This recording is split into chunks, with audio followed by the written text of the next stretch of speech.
Steve, we were talking earlier this week about the new tracing app that the Department of Health is rolling out. What's your thoughts on that? Well, I know we need something like that, and that's going to get us out of lockdown quicker. But I don't know, it just feels a bit rushed to me. There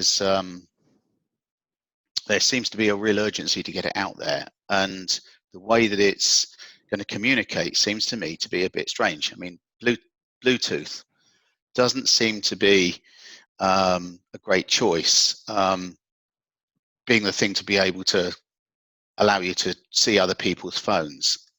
What do you think about that idea? Well, to be honest, it doesn't really, sound very secure. I mean, considering that the government's come about and created this app within a very short period of time, there are a lot of businesses around the world that create games apps and other applications. It takes months, if not years, to create. For something of this nature that's going to be distributed across the UK, and actually probably a lot of other governments are actually looking to introduce something like this. It just seems, as you said, a little bit rushed. There's many different articles that have been published years before this around Bluetooth enabled devices in public places.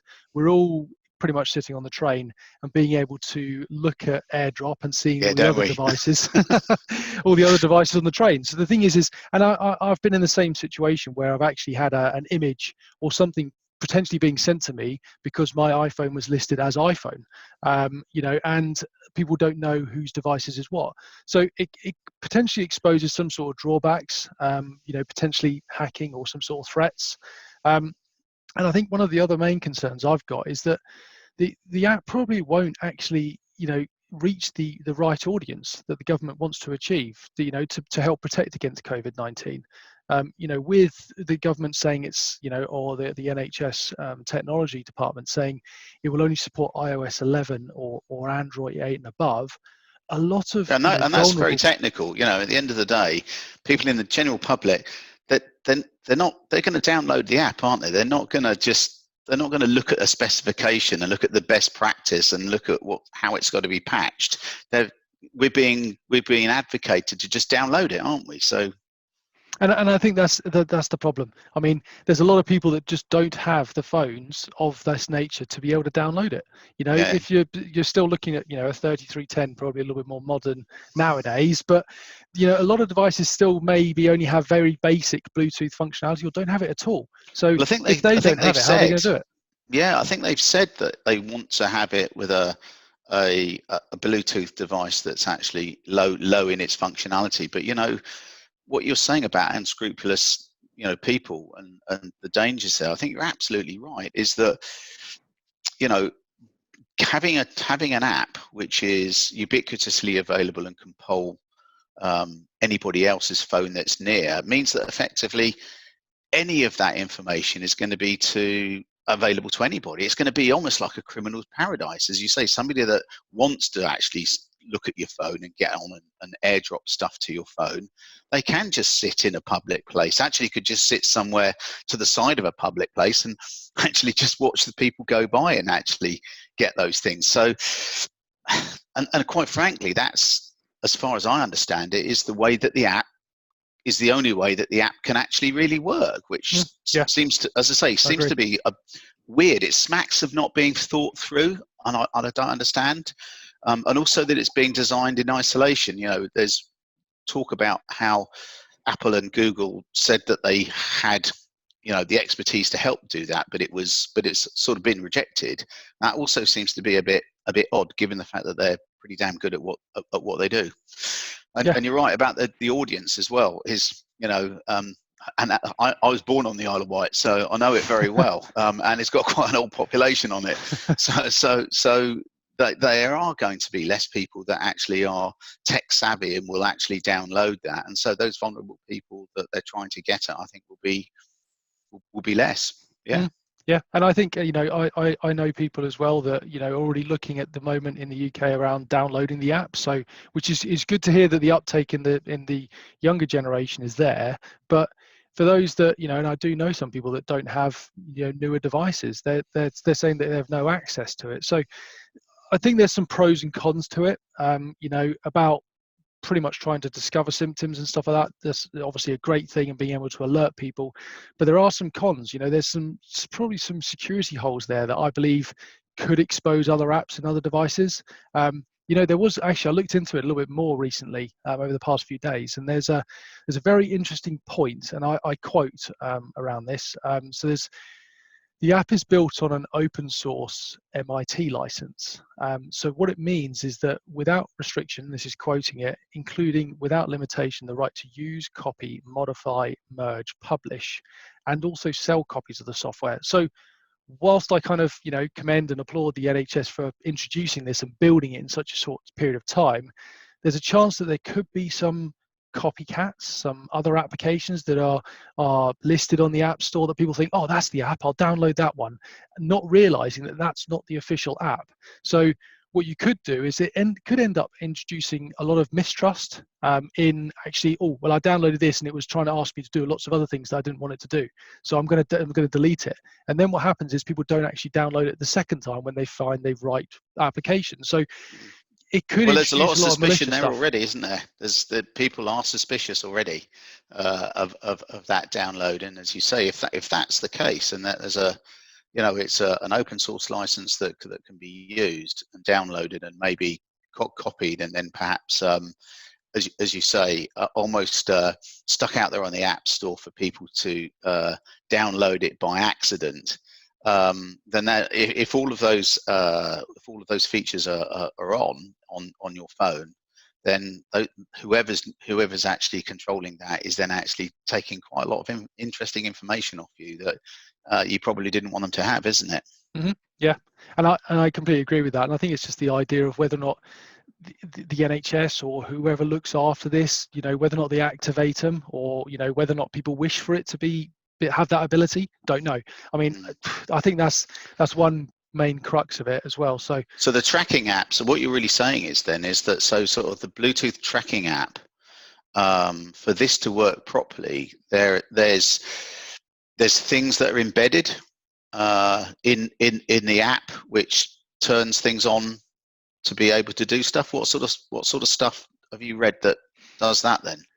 Yeah, so there was obviously another thing as part of this where a couple of people actually tested it to turn around and see. I mean, we have to bear in mind that this is not in full production just yet, but it's going to be. So what we also need to be aware of is the fact that some people haven't tested this, in the real world. It's been tested in certain places, but when the public get involved in this, and we could obviously introduce a lot of other areas, but there's things like when you access or install something to your device, you need to give it the ability to access certain things. So on Android, for example, you give it access to Bluetooth, and what happens is that also gives it access to what they call fine and coarse locations. So fine meaning coarse meaning Bluetooth, so making sure that you can find a device that's close to you. And then there's the fine side of things, which actually works on GPS. And by being on GPS, the app can find exactly where you are, like if you're using Google Maps, or if you're using Apple Maps as well, is that it pinpoints your exact location. But the thing is we don't understand whether or not that's something that they might bring in the future. I saw on the news last night, well, I know we're not China, but I saw on the news last night that Chinese residents are actually having to go up to a QR code and actually download the app as a mandatory requirement so that they can actually monitor where those people are. So I know we're not China, but I can see where that's going. I can see where you're heading with that. Yeah, and I think that's one of the key points, is that is still giving the app the ability to track you. Is that although it's on Bluetooth at the moment, what happens if the Bluetooth functionality doesn't work to the way it wants it to work? And therefore what they need to do is they need to add additional functionality to it. Well, if you're running Android, you've kind of already given it permission to it, and I don't think there's the ability for people to opt in or opt out. Once you download it, you're kind of giving it the ability to turn around and access it. And some of those permissions are quite strong, aren't they? So things around the battery and things around admin access to Bluetooth function and stuff like that. Is that right? Yep, that's entirely correct. And I think there is a lot of ambiguity around this whole thing, to be honest. I think there's It's kind of been tested on the Isle of Wight. It's been tested with some NHS staff as well, and I think obviously it's going to be probably have some things ironed out once it comes out of the Isle of Wight. Yeah, for sure. But and I think it's again has been rushed slightly. What we don't know is how the NHS will recontact people who, let's run an example. You've downloaded the app, you've enabled the app to turn around and look for anyone who's nearby to you, and if you decide, oh, it doesn't really work and I want to delete it, if you do delete it, how's the app's not going to be there to retrack you, and to alert you that you've been in touch with someone. So you need to obviously ensure you've always got the app, but if you don't, is there any way that the NHS might be able to still get in touch with you? You download the app, it's going to be tracking your IMEI number, which is obviously a unique identifier for a device. Those IMEI numbers are, we give them to banks, we give them to insurance companies, for protection of damage, because they need to have that unique identifier to say that is your device. So although we download the app, it will have that piece of information, and if, say, an insurance company gets hacked, man in the middle attack, maybe a man in the middle of the attack with something on Bluetooth, they take your IMEI and then actually then try and spoof the bank or something like that. That's a reasonable argument. I think the thing that, again, that you sort of highlight there is that they're not going to re-engineer this. So if these things are baked in now, then actually these are the sort of, for want of a better word, flaws that we're probably going to have to live with in this app. And again, how many people are tech savvy that when they get rid of the app, understand that there may be some underlying things that have been turned off or turned on the phone, such as the Bluetooth enablement or whatever it might be, that actually they should specifically turn off as well, because it's going to still leave their phone vulnerable. And there's one other thing as well, and I was going to say, you did mention there was around people's freedom as well around this app. I was going to mention this. That was a valid point that you said earlier around that, and it'll be tell me a bit more about that. Well, the thing that I think is really dangerous here is that they're collecting this data. You've talked about the IMEI number, and at the end of the day, that can be tracked to a phone. And if it's tracked to a phone, it can be tracked to a number. And if it can be tracked to a number, it can be tracked to somebody that's got it, and so therefore an address. So really, there is a breadcrumb trail that could be there. And as you say, you get a mobile phone company being hacked. It's happened before. Yep. Okay. Then there is an opportunity for that breadcrumb trail to be recreated, and I think that's a danger. And if you look at, for example, our data protection laws, which have been, have now been created in such a way to protect us. Actually, if you go to the Information Commissioner's Office and look at what it says around the right to be forgotten, for example, we all have this right to be forgotten. But actually, there's some exceptions where you haven't got the right to be forgotten. And funny enough, for public interest and public health and things like that, that can be overridden. So this database that is being built up by the NHS is something that at the end of the day could actually be forever, because they say actually it's useful for the public interest, so we're not deleting that data.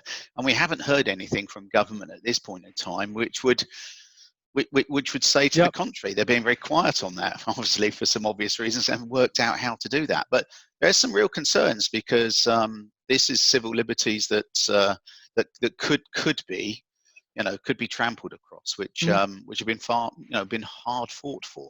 Yeah, I completely agree with that, and I think that's one of the main points as well, is that we've gone through years and years of getting to the point of having GDPR in place and trying to protect our personal information. And although I appreciate everything that we're trying to do and to help the public and help the economy get back on its feet, there are caveats to releasing such an app. And I think we need to obviously ensure that at the back of our mind, we do have the ability for the right to be forgotten. You're quite right. And it'll be interesting to see, if the government do turn around and say once this is fully launched, is that possible? Do we have the ability to remove our information from the application if needed? And they're even talking about, at the end of the day, I've heard things where they're talking about having to share this information about where you've been and who you've been with, and whether you've had COVID or not, or been close to people that have got COVID across Europe. And, we've left Europe. How does that scan in that respect, which is weird. But there's another aspect to it which I think is maybe a little bit more sort of Machiavellian, is that anybody that really wanted to muck about with this, they could quite easily stand somewhere that has a lot of footfall, watch a lot of people go by, and then effectively tell the app that they think they've got COVID. That's going to send a message out to a whole bunch of people who actually don't really need to receive that message. I mean, what if you did it in, let's say, if you did it in let's say the A&E department of a hospital, or just stood outside a hospital, or in a hospital car park? I mean, that's crazy. What you could do is you could set up a whole lot of hoax things, which is just completely defeating the object. And there'll be idiots out there that do that, or want to do that.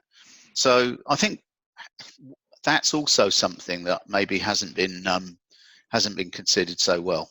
Yeah, I mean, yeah, okay, that is very interesting. I think, if you put it that way, I think, as you said, maybe it's been a little bit rushed. We haven't really, have they ironed out those types of problems?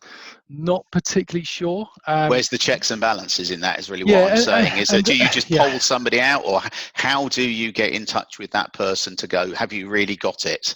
Because otherwise it will be, it will be so much misinformation. Again, the app will just become redundant because there's so much misinformation on it. And there's one other thing that really is interesting, is that the government said that they need 80% of the population to actually with smartphones need to download this app for it to be a success in terms of being able to tracing and monitoring in the way they want it. But WhatsApp, in all the years that it's been around, has only ever achieved a 67% download. So, I mean, I use WhatsApp all the time. I know you use WhatsApp all the time. Yeah. Only 67% of people that have got smartphones have downloaded WhatsApp. So they've got they've got a big task on their hands, I think. That's quite a high mountain. Yeah. No, I think it's quite right. I think, let's hope that people don't turn around and use this to make little hoax. I really do hope that. But there is going to be the understanding that people think they've got it. They've got the symptoms, and it's going to turn around, and obviously they're going to notify the app.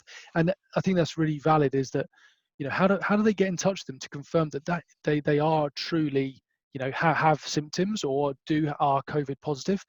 The only logical way for them to get in touch with them is through the app. Yeah, at this moment in time. So what is he going to give them alert, and they have to fill out some sort of questionnaire or something like that to confirm that they've got it? The only other way that they can do that is by asking for information, so they can get in touch with them, or alerting them to go to a hospital. But by doing that, obviously that exposes that personal information, that protection element that we have obviously been working towards achieving. So again, that will be really interesting to see kind of how this app develops once it goes past the Isle of Wight testing, and how it's adopted over the course of the next few months, years, until we get a vaccine, hopefully.